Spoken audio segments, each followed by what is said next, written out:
السلام عليكم. النهارده ان شاء الله هنعمل بليله بطريقه حلوه جدا، يا رب تعجبكم.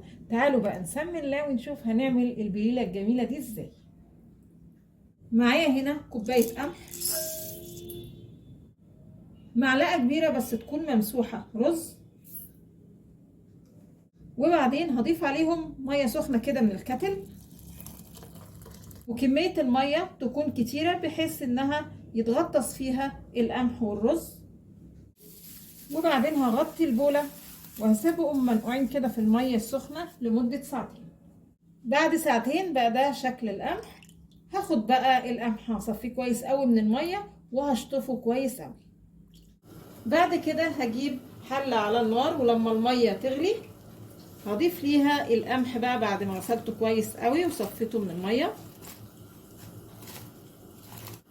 بعد الميه ما تغلي كمان مره مع القمح ههدي النار بقى وهغطي الحله واوارب الغطا كده علشان القمح الميه بتاعته بتفور زي اللبن بالظبط، واستنى بقى لحد القمح ما يستوي تماما مع الرز، وبين وقت والتاني كده اشوف لو لسه ني ولا حاجه ازود ميه. خلاص كده القمح استوى وكمان الرز يعني داب خالص في الميه، بصوا خلى الميه حلوه قوي. وعايزه اقول لكم ان القمح لازم يستوي قوي، لان القمح لو ما استواش بتبقى البليله كده مش حلوه، بيبقى القمح بيقرش كده وما بتبقاش البليله ظريفه خالص. هضيف بقى شويه لبن، واللبن هنا يعني اضافه لكن هو مش ضروري في البليله.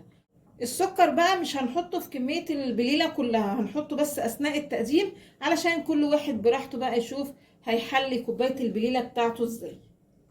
اللبن غلي كده مع البليلة هطفي على كده، وده الشكل النهائي معانا للبليلة.